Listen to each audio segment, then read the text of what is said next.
Nzetobo Sigwe, Ezekolomo. And you are the... I'm the leader.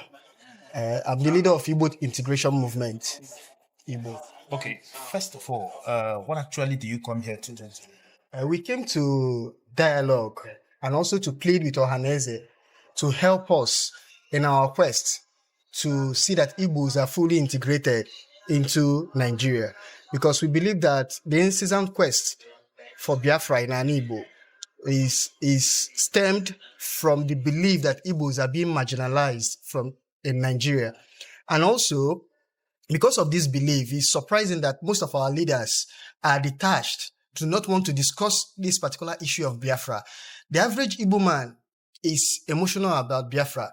The average Igbo man is interested to discuss Biafra. He wants to know if Biafra is the only hope for the Igbo person, because many of them do not believe that Nigeria has any hope for them or any love for them.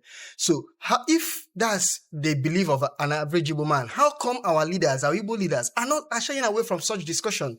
We should have that discussion.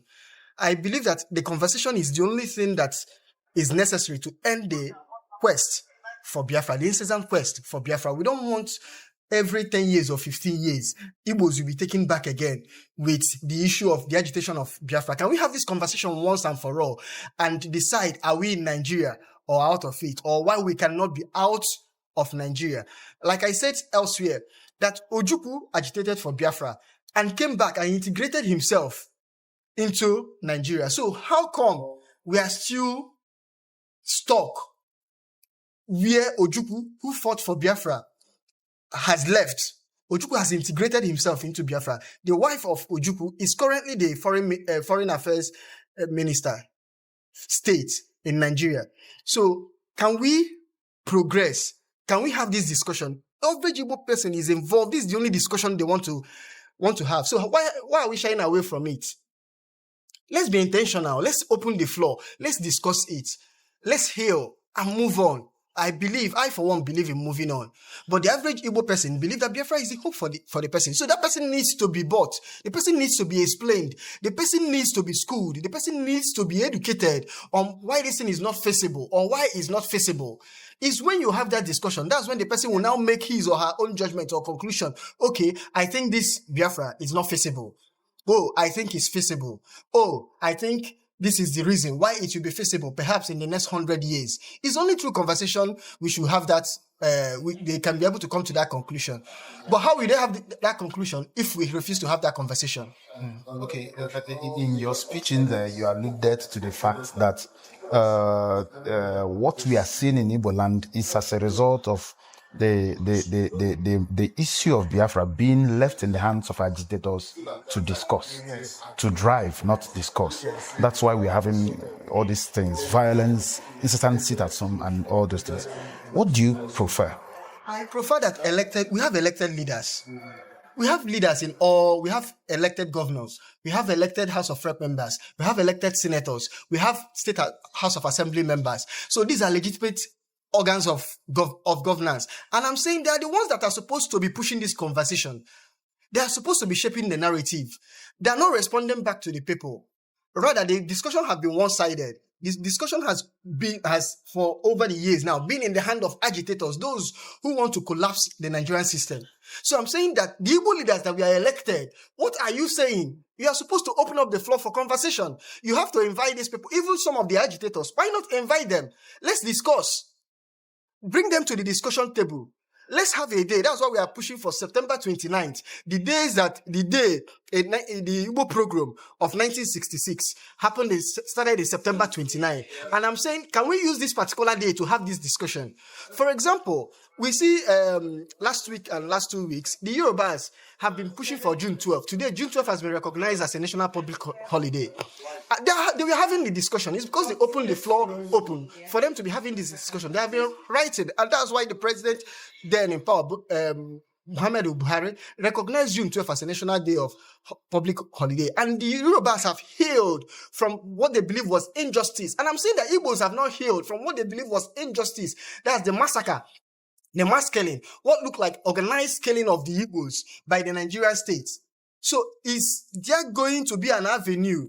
Can the Igbo leaders, elected Igbo leaders, create an avenue whereby Igbos can have this discussion so that Igbos can heal and move on?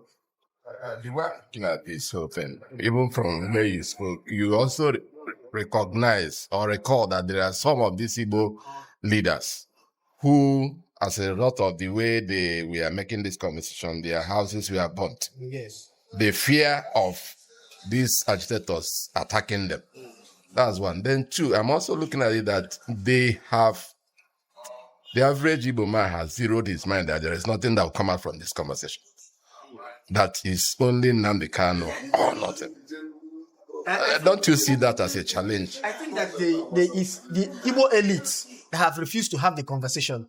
Conversation cannot be one-sided. That's what Ojukwu called dialogue of the deaf. Conversation is not supposed to be one-sided. It takes two to have a conversation. So, and I'm saying that Igbo elites needs to come out and have and respond back to the agitators. They are saying that we must leave this country. It's left for the Igbo leaders to say, okay, look at the reason why it's not feasible for us to leave. We have tried leaving before. Look at the outcome of it. What makes us think that the outcome is going to be different this time around? We couldn't leave when we are better prepared. How come we think we can leave now that we are less prepared? What arrangement is on ground? Is it not better for us to push for restructuring instead of leaving Nigeria? It's only the Igbo elite. Let me tell you, you cannot make any progress without your elite.